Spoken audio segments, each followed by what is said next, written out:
सर्वमंगलमांगल्ये शिवे सर्वार्थसाधिके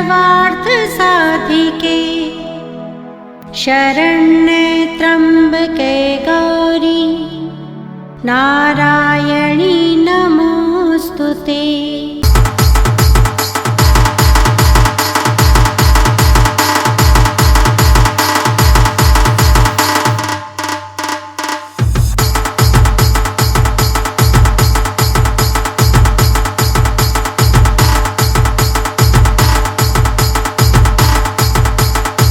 आपको मैं सस्पेंड करता हूं यहीं पर इसी वक्त तुरंत।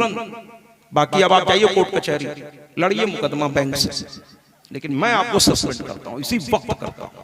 और तुरंत उनका असिस्टेंट टाइप करता था, उस जमाने में टाइपिंग मशीन होती थी, और तुरंत पिताजी बिना सोचे समझे साइन कर देते। इसीलिए किसी भी शहर में एक साल से ज्यादा उनको ठहरने लोग नहीं देते थे, लोग उनका ट्रांसफर करा देते थे। ईमानदार अधिकारी के साथ यही होता है। इसलिए हम लोग अटैची लेके बाबूजी के साथ घूमते घूमते जब थक गए तो प्रयागराज में उन्होंने मकान बना के कहा बच्चों को यहाँ छोड़ूंगा, क्योंकि मेरी ईमानदारी का इनाम यह है कि साल भर कहीं 6 महीना कहीं 3 महीने में मेरा ट्रांसफर कर दिया जाता है, क्योंकि न मैं खाता हूँ न खाने देता हूँ। और सबको ऊपर से नीचे तक, बहुत से, मैं सबकी बात नहीं कर रहा हूँ, ऐसा नहीं कर रहा हूँ, सिर्फ मेरे बाबूजी ही ईमानदार थे। ईमानदार नहीं होते इस संसार में तो शायद ये संसार ही नहीं होता महाराज, संसार ही नहीं होता। तो ट्रांसफर उनका होता रहता था। वो एक अटैची हमेशा तैयार रखते, तो कोई उनसे कहता था महाराज ये अटैची हमेशा बांध के क्यों रखते हैं? अरे आराम से सामान खोल कर। बाबूजी कहते थे पता नहीं कब ट्रांसफर लेटर आ जाए, इसलिए अटैची तैयार रखता हूं, कहां जाना है। और हम लोगों को कह दिया तुम लोग पढ़ो। एक जगह पर प्रयागराज में यूनिवर्सिटी में एडमिशन करा के कहा बस अब पढ़ो, तपस्या करो। मैं, मेरी माँ, हम लोग तपस्या करते थे। बाबूजी हफ्ते में, कभी महीने में, कभी बहुत दूर ट्रांसफर हो गया तो साल में एक बार बाबूजी से मुलाकात होती थी। तो मेरे बाबूजी बहुत अच्छे थे, और शायद उनकी उस ईमानदारी की रोटी का ही नतीजा है कि मेरी वाणी में अगर कुछ मिला है मुझको तो मुझे मेरे पिता से और मेरी मैया की कृपा से मिला है। इसके अलावा कहीं और कुछ नहीं है। सब कुछ मेरे बाबूजी का आशीर्वाद है, मेरे बाबूजी का आशीर्वाद है। उन्होंने सिखाया जीना कैसे चाहिए। तो कुल मिलाकर के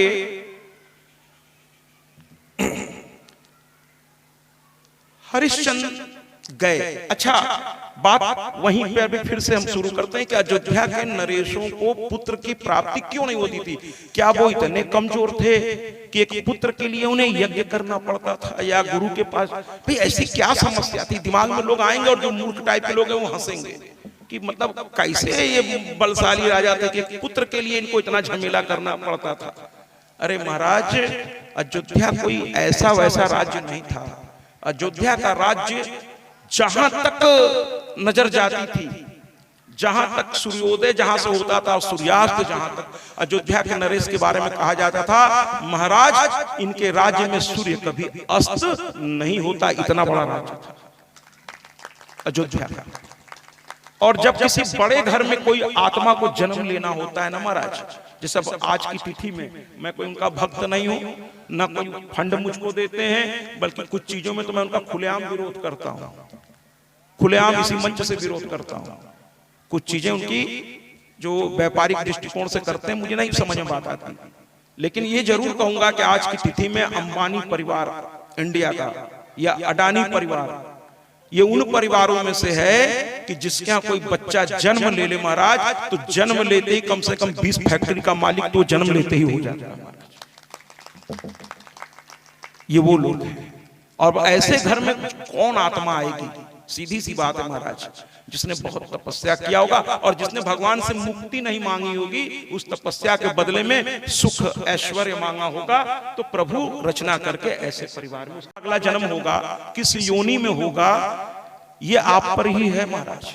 ब्रह्मा जी को बेकार आप लोग बदनाम करते हैं कि विधाता ने, विधाता कुछ लिखता उखता नहीं है। मैं आपको स्पष्ट कर दूं, विधाता लिखता है। क्या लिखता है? दिन भर जो आप करते हैं वो लिखता चलता है, वो लिखता चलता है। आप करिए, वो लिख रहा है, बोलेगा नहीं, लिखता जाएगा, नोट करता जाएगा। अच्छा आज ये किया आपने, अच्छा बुरा वो नोट करता जाएगा। उसके डायरी में एक तरफ अच्छा एक तरफ बुरा।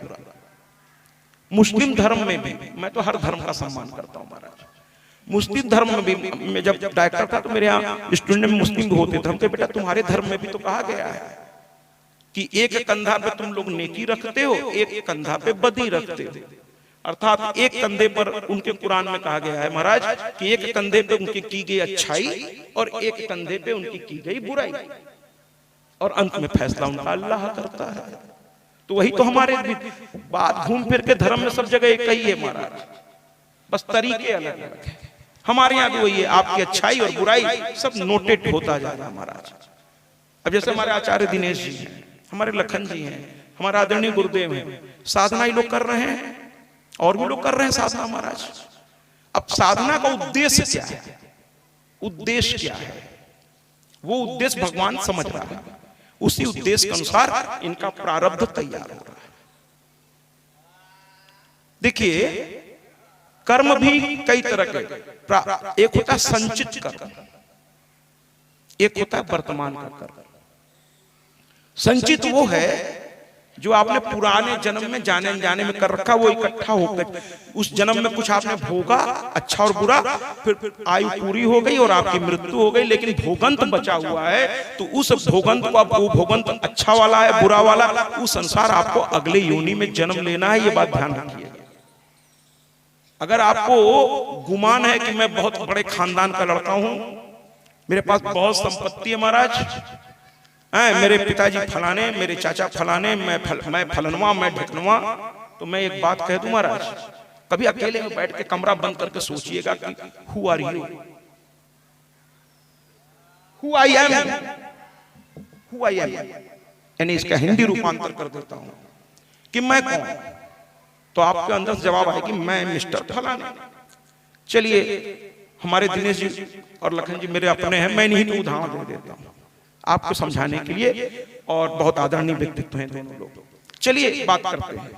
दिनेश जी आज की डेट में कर्मकांड के एक आचार्य हैं, लेकिन एकांत में ये दिनेश नाम इनका रखा किसने? ये जब इन्होंने जन्म लिया तो इनके माता पिता या इनके दादा दादी या कोई बहुत आदरणीय व्यक्ति ने इनका नाम ये रख दिया। इसके पहले इनका क्या नाम था कोई बताएगा? जब जन्म नहीं हुआ था बताइए क्या नाम था इनका? हमें तो नहीं पता, कहीं तो होंगे ये, क्योंकि विज्ञान कहता है चीजें नष्ट नहीं होती, केवल उसका रूप बदलता है महाराज, नष्ट नहीं होती। कहीं तो ये होंगे जन्म लेने से पहले, और अगर ये नहीं थे तो कहां से, का जादू से पैदा होकर के ये पृथ्वी पर आ गए महाराज? कहां से आए? ये कहीं ना कहीं थे और अपने माता पिता के द्वारा इस संसार में पुनर्स्थापित हुए हैं। ऐसा नहीं कि स्थापित हुए, पुनर्स्थापित शब्दों पे ध्यान दीजिएगा। पहले भी कहीं थे, और भगवान न करे, बहुत प्यारे लोग हैं यहाँ बैठे हुए, कल को मृत्यु जब होगी तो केवल शरीर ये छूटेगा महाराज, लेकिन इनको फिर कहीं ना कहीं जाना, जिसको हम आत्मा कहते हैं, जो इस शरीर से बाहर निकलकर अंगूठे भर की होती है। यमराज इतने ही बड़े हिस्से को यमराज लेकर जाते हैं, जो नरक में जाते हैं उनके लिए यमराज आते हैं, और जो रात दिन भगवान का जाप करते हैं, जिस इष्ट का जाप करते हैं, या तो उनके इष्ट के दूत आकर इनको लेके जाते हैं या स्वयं इष्ट आकर इनको लेके जाते हैं महाराज। तो हमेशा अपने आप को, जब अहंकार आवे ना कि आज मैंने इतना बड़ा तीर मार दिया महाराज, तो कहिएगा कि मैं कौन, मैं कौन? कहीं फलाने, कहीं ये तो जब जन्म हुआ तब मेरे माता पिता ने नाम रख दिया, लेकिन इसके पहले मैं कौन? और मरने के बाद याद रखिएगा, पत्नी घर तक, अगर पति मर गया तो पत्नी बस रोएगी, छाती पीटेगी, सब कुछ करेगी। भैया मैं नहीं कहता उसे दुख नहीं है, बहुत दुख है, लेकिन वो मर्यादाओं से बधी है। अर्थी जब लेके निकलेंगे तो लोग उसको पकड़ के घर में बैठा लेंगे, अर्थी बाहर चल जाएगी, यानी आप अकेले चल पड़ेंगे। ठीक है, नाते रिश्तेदार श्मशान तक, लेकिन श्मशान के बाद की यात्रा आपको अकेले करनी है महाराज, अकेले करनी। सोचिएगा, डर लगेगा, तब आपको लगेगा आप कितने अकेले हैं। सोचिएगा ये सब दुनियादारी ना, बस जन्म। आप बताइए, जन्म लेते पिता के जितने भी रिश्तेदार थे, जैसे पिता के पिताजी अब आपके क्या हो गए, दादाजी हो गए। लेकिन जन्म लेने के बाद ये कौन है, दादी है, क्योंकि पिता की माँ है। ये पिता की बहन है, ये कौन है, बुआ है। अच्छा, माँ के घर वाले, अब ये माँ का भाई है तो मामा हो गए। ये माँ के पिता हैं, नाना जी हो गए। माँ की माँ है, नानी। मैं समझाना क्या चाहता हूँ, ये रिश्ते सब पैदा होने के बाद बनते हैं महाराज, और मरते ही अपने आप छूट जाते हैं। इस सच्चाई को जो समझ लेगा कि मैं अकेला था, अकेला हूं और आगे भी अकेला ही रहना पड़ेगा, उस दिन से वो गलत काम करना छोड़ देगा। आप अकेले हैं, अहंकार मत करिए। अकेले हैं आप। काहे का अहंकार, काहे का अहंकार। कोई अगर आपको सम्मान दे, मेरी माँ ने सिखाया था मुझे कि कोई इतना झुके तो उसके सामने पूरा लेट जाना था। कोई इतना सम्मान दे, कोई 100 कदम आपकी ओर आगे बढ़े, मतलब 2 कदम आगे बढ़े तो 100 कदम आगे बढ़ के उसे गले लगा देना, उसे गले लगा देना। कहने का तात्पर्य भैया कि अहंकार मत रखिए। अपने आप से पूछिए, ये जो शरीर है ना, ये शरीर केवल आपको पुरुष बनाया है, स्त्री बनाया है, फलाने का लड़का बनाया है, ये शरीर है। आप जो हैं ना, आप किसी के लड़के हैं। गीता के बहुत गूढ़ ज्ञान को मैं बड़ी सरल भाषा में आप तक पहुंचाने का प्रयास करता हूं, क्योंकि गूढ़ बातें सबके समझ में नहीं आई, लेकिन ये बात समझ में आ रही है। गीता की बहुत गूढ़ रहस्य को मैं सरल करके समझाने की, आत्मा, अगर मैं ऐसी बड़ी बड़ी बात, आत्मा अजर अमर है, आत्मा ये, आत्मा आपको समझ में नहीं आएगा। अब तो मैं सीधे सीधे प्रैक्टिकली आपको समझा रहा हूं, तो शायद मेरी बात आपको समझ में आ रही होगी कि ये जो पुरुष रूप है, स्त्री रूप है, ये आपका इस शरीर का रूप है महाराज। आत्मा का कोई रूप नहीं होता। इसीलिए किसी का भी अपमान मत करिए, स्त्री को गलत निगाह से मत देखिए। आज आप पुरुष हैं और स्त्री को अगर आप सताएंगे तो अगले जन्म में आप स्त्री बनकर आएंगे, और जिसको आपने सताया वो पुरुष बनकर आएगा महाराज। अब फिर सोचिए क्या होगा, इसको ध्यान रखिए। सबका सम्मान, सर्वे भवन्तु सुखिनः सर्वे सन्तु निरामया। ठीक है, गलती किसी से हो गई, थोड़ा आप नाराज हो जाते, पिता बच्चे पे नाराज हो जाता, लेकिन इसका मतलब थोड़ी कि वो उसका दुश्मन है महाराज। ऐसा कुछ नहीं, गलती सही हो गई, सब कुछ सही हो गया। बाकी तो हम कहते हैं ना, अपने तो अपने होते हैं, अपने तो अपने होते हैं महाराज। हम एक दूसरे के साथ रहते हैं, स्वाभाविक है कहीं मतांतर हो जाता है, लेकिन इसका मतलब ये थोड़ी है कि हम दुश्मन हैं। अरे वो हमारे अपने लोग हैं, अपने हैं, और हम सब एक ही रास्ते के मुसाफिर हैं महाराज। कोई कभी ऊपर नीचे हो जाता है, आपस में थोड़ी बातें करते हैं, कभी दिनेश जी से मुस्कुरा कर मैं कह देता हूँ गुरुदेव तो बहुत बड़े हैं, मैं दिनेश क्या भैया आज देर कर दिया आपने, और दिनेश जी अपनी गलती समझ के तुरंत अरे महाराज, तो आनंद आता है महाराज। बाकी सब एक ही मुसाफिर हैं, एक ही माँ की ओर सब बढ़ रहे हैं धीरे धीरे। कोई यहाँ छोटा नहीं, कोई बड़ा नहीं, और हर माँ के भक्त का स्थान मेरे पास, उसके हृदय, मेरे हृदय में उसका स्थान है। माँ का हर भक्त मेरे हृदय में है। आइए कथा को बढ़ाते हैं। तो अयोध्या के नरेश कोई बहुत बड़ी आत्मा बनेगी, इसलिए उसे वासना से नहीं बुलाया जा सकता महाराज, उसे उपासना से बुलाया जा सकता है। आजकल पुत्र कहां पैदा हो रहे हैं? आप कहेंगे नहीं महाराज, अभी मैं पूछूं कितने लड़कों के, कितने लोगों के पुत्र हैं, सभी हाथ उठा देंगे महाराज। अधिकतर के घर में लड़के, लेकिन ध्यान रखिएगा वो पुत्र नहीं है महाराज, वो लड़के हैं। पुत्र कहां पैदा हो रहे हैं आजकल? अगर वो पुत्र होते ना महाराज, तो जो घर में, मुझे कहने में कोई संकोच नहीं है कि जो माताएं कहती हैं मैं चाहती तो हूं कथा तक पहुंचना, लेकिन कोई मुझे लेकर चला जाए, मैं चलने में असमर्थ हूं। अगर वास्तव में उस घर में कोई पुत्र होता तो कहता मैया आना, जरूरत पड़ने पर कंधे पे बैठा कर इस कथा स्थान तक ले आता। वो पुत्र है। पुत्र आजकल नहीं पैदा हो रहा है, इसमें गलती अच्छा लड़कों की नहीं है, सुन लीजिए। वो तो देखिए साफ कहते हैं हमारा नाम है लड़का, नाम में ही लिखा है महाराज, हर कुछ लड़के ले लूंगा इसलिए मेरा नाम है लड़का। मुझसे आप मर्यादा की उम्मीद न करें, मुझसे आप क्यों? क्योंकि आपने मुझे उपासना से नहीं वासना से पैदा किया है। वासना, इसमें गलती हमारी आपकी है। फिर बच्चों को हम लोग दोष देते हैं। वासना से जब बच्चे, आप पूछिए ना, आचार्य बैठे सामने, बहुत बहुत जानकार हैं, बहुत ही जानकारी है, बहुत छोटी उम्र में बहुत विराट जानकारी है। मैं तो चला जाऊंगा, लेकिन हमारे आदरणीय, मैं तो 2-3 दिन का और मेहमान हूं, मेरा तो बहता जोगी रमता पानी वाली हालत है, बहता पानी रमता जोगी, आज यहाँ कल वहां। हमारे जो बहुत नजदीक आ जाते बड़े परेशान रहते, महाराज जी इस समय आप कहाँ हैं? मैं यहाँ। अरे वहां कैसे रह रहे हैं हम, के बस साधना कर रहे हैं महाराज। कहते हैं भगवान बड़ा प्यार करते हैं। कल एक सज्जन प्यार में इतने दीवाने हो गए कि फोन कर डाले अनिल जी के फोन पर, वो भी डॉक्टर हैं बहुत बड़े, और कह रहे महाराज जी से थोड़ा सा उनकी आवाज सुना दीजिए, बड़ी बेचैनी हो रही है, बस एक बार सुन लें, वो ठीक तो हैं। प्यार करने वाले माँ के बहुत। तो अनिल जी आश्चर्य से फोन लेके आए मेरे पास, कहें देखें आप ये कौन है? हमको थोड़ा गुस्सा आ गया, हम कहे मैं मंच पर बैठा हूँ, मंच पे मैं किसी से बात नहीं करता। उठाया, मैंने कहा हम भैया कौन? मैं डॉक्टर अखिलेश। सुन रहे हो, हंस भी रहे होंगे और कभी कभी रो भी देते हैं, इतने प्यारे हैं। कल का मैसेज आया था उनका कि मुझसे ज्यादा नहीं 1 मिनट बात कर लीजिए, नहीं तो मैं रो पड़ूंगा।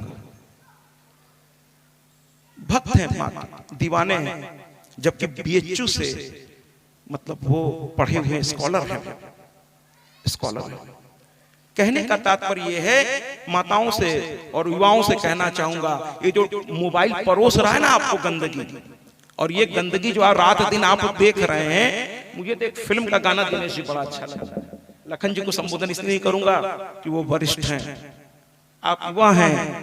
मैं ये फिल्म का एक गीत मुझे बड़ा अच्छा लगता है कि जिस गली से हमें गुजरना नहीं, उस गली की ओर क्या देखना महाराज, क्या उधर सोचना भी नहीं चाहिए।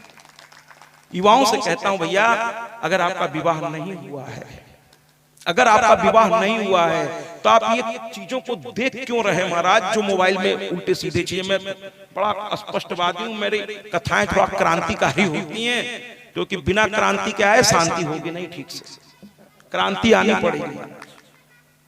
तो मैं युवाओं से कहना चाहता हूं, जो आप देख रहे हैं ना, और जैसे मान लीजिए आज हमें मिठाई की दुकान पर कोई ले जाए और ढेर सारी मिठाई दिखा दे, चलिए समझा रहा हूं इशारे में, समझ लीजिए युवाओं तक अगर मेरी बात हो, ढेर सारी मिठाई, रसमलाई दिख रही है, नाम ज्यादा लूंगा तो मुंह में सबके पानी आने लगेगा, और उसके बाद उस दुकान से मुझे हटा दिया जाए, तो मेरे दिमाग में क्या हो जाएगा, एक बेचैनी सी हो जाएगी। तो मैं ये कहना चाहता हूं पुत्रों कि पहले कैरियर बनाओ, पहले पढ़ो लिखो, और हमारा शास्त्र कहता है पहले ब्रह्मचर्य व्रत का पालन करो। ब्रह्मचर्य से आपके शरीर में तंदुरुस्ती भी रहेगी, आपके शरीर में तेज भी रहेगा, आपकी बुद्धि भी प्रखर हो जाएगी। आप कहीं से गुजरेंगे, लोग कहेंगे क्या बात है। कुछ लोग साधना के बल पर उम्र चाहे जितनी हो जाए, लेकिन इतने आकर्षक लगते हैं कि एक बार देख लीजिए तो बस यही कहने का मन करता है, तेरे चेहरे से नजर नहीं हटती, नजारे हम क्या देखें। कुछ लोग उपासना से अपने आप को इतना सुंदर बना लेते हैं, सुंदर बना लेते हैं। तो बच्चों उपासना करिए, अपने आप को सुंदर बनाइए। चलिए ये शौक पाल लेते हैं कि कौन कितना सुंदर दिखता है, कुछ ऐसा करिए। वो ब्यूटी पार्लर और क्रीम नहीं कर सकते महाराज, ये तो स्किन को और खराब कर देते हैं। ऐसा सौंदर्य ले आइए जो यहां से निकलते निकलते आपके चेहरे पर आ जाए, फिर किसी ब्यूटी पार्लर और किसी क्रीम की आवश्यकता नहीं है महाराज, चमक आ जाएगी चेहरे पर। और गंदगी से दूर रहिए, हाथ जोड़ता हूं बच्चों से, वरना रात दिन आप गंदगी देखेंगे ना, आपकी विचारधारा इतनी विकृत हो जाएगी, इतनी विकृत हो जाएगी, आपकी सोच इतनी विकृत हो जाएगी कि आप फिर अच्छा काम करने योग्य बचेंगे नहीं। इसलिए हाथ जोड़ता हूं, अगर मोबाइल इस्तेमाल सिर्फ फोन करने के लिए करिए, या अपने पढ़ाई में जो थीसिस इत्यादि है, जो किताबें हैं, हर किताब खरीदना संभव नहीं है, मोबाइल का इस्तेमाल थोड़ा बहुत मनोरंजन भी कर लीजिए, कौन मना करता है, करिए मनोरंजन, लेकिन अच्छा मनोरंजन करिए, अच्छा मनोरंजन। मनोरंजन का मतलब है जो मन को आनंदित दे, लेकिन मन को विकृत न करे। आज हमारे युवाओं में मनोरोगी बहुत बढ़ते जा रहे हैं, मानसिक रोगी बहुत बढ़ते जा रहे हैं। उसकी वजह जानते हैं? नशा। नशा पहली वजह है। गंदगी जो रात दिन उनके अगल बगल हो रही है महाराज, उनको एक उत्तेजना, शरीर में गर्मी चढ़ रही है सर पर, और धीरे धीरे उनके सोचने समझने की शक्ति क्या हो रही है? क्षीण हो रही है महाराज। बचिए इस चीज से। जब जब मैं साइंस के ऊपर बहुत अब गहराई में नहीं जाऊंगा, लेकिन जहां थोड़ा बहुत हाईली बुद्धिजीवी, आप सब भी बहुत आदरणीय हैं, लेकिन वहां मैं थोड़ा इन बातों को और चर्चा करता हूं कि जब आप सोचते हैं तो आपके शरीर में तरह तरह के हार्मोन्स क्रिएट होते हैं और वो आपके चीजों पर इफेक्ट डालते हैं। तो बहुत ज्यादा गलत तरफ दिमाग मत ले जाइए, वरना आप मानसिक विकार प्राप्त करेंगे और एक समय ऐसा आएगा कि आपको दवाइयां लेनी पड़ेंगी अपने आप से। और जब तक आपका वैवाहिक जीवन शुरू होगा, मुझे कहने में कोई दिक्कत नहीं है कि आप वैवाहिक जीवन के योग्य नहीं रह जाएंगे महाराज, योग्य नहीं रह जाएंगे। बचा कर रखिए अपने आप को, बचा कर रखिए।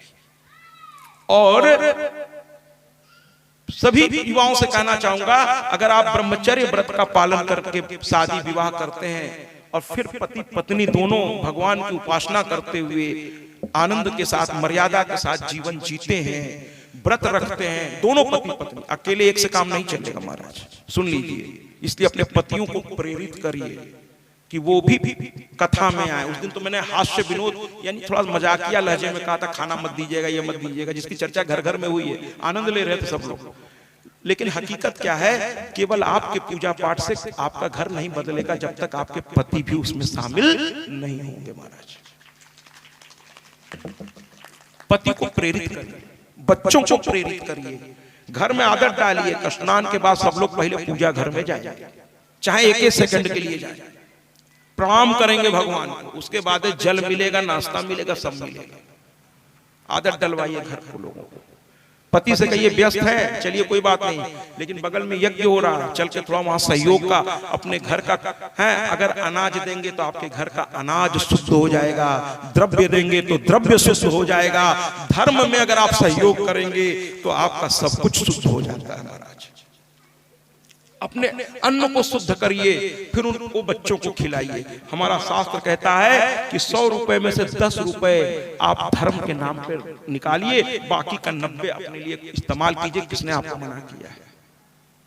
लेकिन वो 10 रुपया ऐसे धार्मिक कार्यों में लगाइए जो हो रहे हैं, उनके हाथों को मजबूत करिए महाराज। एक अकेला थक जाएगा, मिलकर बोझ उठाना, साथी बढ़ते जाना, साथी बढ़ते जाना, मिलकर बोझ उठाना। इतना बड़ा गांव है महाराज, इससे भी विराट आयोजन हो सकता है अगर सब साथ दे दें। ज्यादा नहीं महाराज, अगर पूरा गांव साथ दे दे आदरणीय लखन जी, तो हर घर से केवल 100 रुपए भी आ जाए ना महाराज, तो पैसा यहाँ रखा ही नहीं रखाएगा। इतना घर है, इतना घर है। लेकिन विडंबना देखिए महाराज कि बहुत से लोग कोई मतलब है ही नहीं हिसाब किताब इसको, क्योंकि जितना ये धूम्र उठेगा ये यज्ञ कुंड का, वो उस धरा को पवित्र कर देगा महाराज।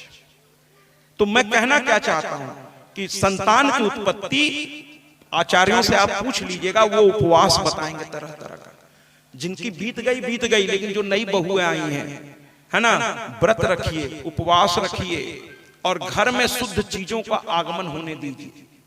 घर में शुद्ध चीजों का आगमन होने दीजिए। ऐसे आयोजनों में आगे बढ़कर हिस्सा लीजिए, बढ़ चढ़कर। जो आपका सामर्थ्य है वहां के आयोजक को पहुंचाइए कि हम भी आपके साथ हैं महाराज।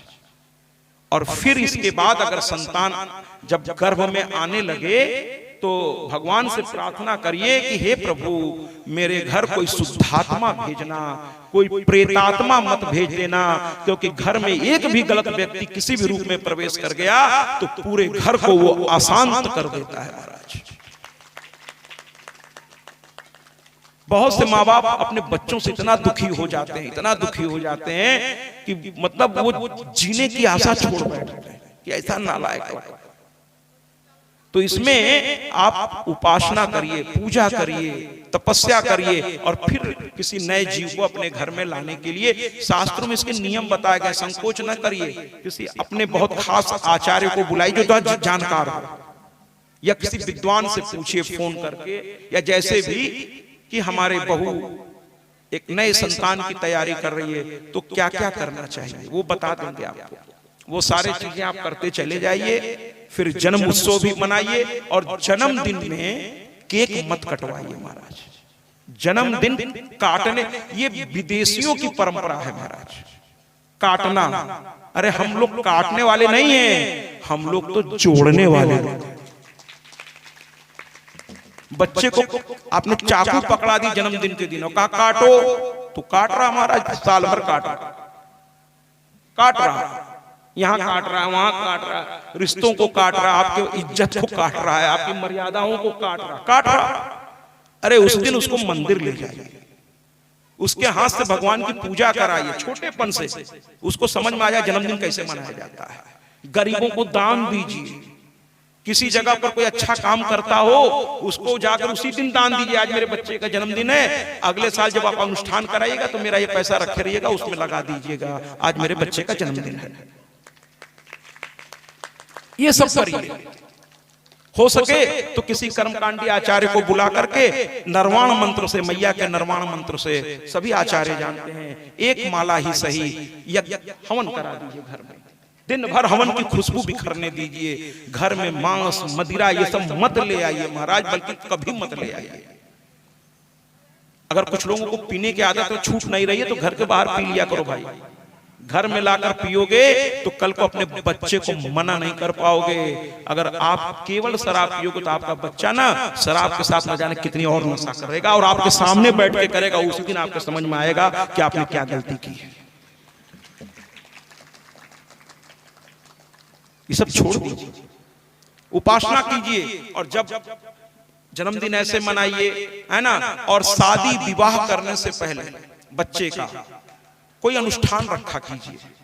शादी ब्याह में लाखों रुपए, चाहे अमीर हो चाहे गरीब, अपने औकात से हर आदमी बढ़ चढ़ के काम करता है। दिखावे में हम लोग कितना पैसा खर्च कर देते हैं, लेकिन शादी जब तय हो जाए, बहू को आप तय कर लीजिए, आप दामाद को तय कर लीजिए, तो मैं कहता हूं जरूरी नहीं है सत्य आवे, लेकिन किसी भी अच्छे संत को बुलाकर जिसकी वाणी आपको बहुत अच्छी लगती हो महाराज, जिसकी कथा सुनने से माँ का ये श्रीमद् देवी भागवत महापुराण गृह प्रवेश के समय, विवाह के समय या यज्ञोपवीत संस्कार से पहले, सबसे पहले माँ की ज्योत जलाइए। 9 दिन कथा का पारायण कीजिए महाराज। उसको भी शादी के खर्चे में जोड़ लीजिए कि चलिए इस पर इतना खर्च आएगा, मैं ये करूंगा।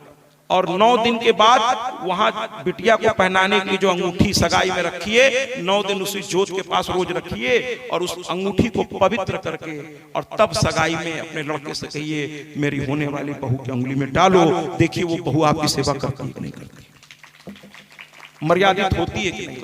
उसे यज्ञ कुंड में ला, नई बहुओं को यज्ञ कुंड के पास लाके बैठाइए, हवन करवाइए, उसे आचार्यों के देखरेख में हवन करवाइए, आयोजक की मदद करिए और हवन कराइए। देखिए उसमें वो धुआं धीरे धीरे, अब एकदम से जादू नहीं हो जाएगा महाराज। एकदम से जो चंडिका है एक ही हवन में वो एकदम लक्ष्मी स्वरूपा नहीं हो जाएगी, लेकिन करते करते करते करते उसमें बदलाव आएगा।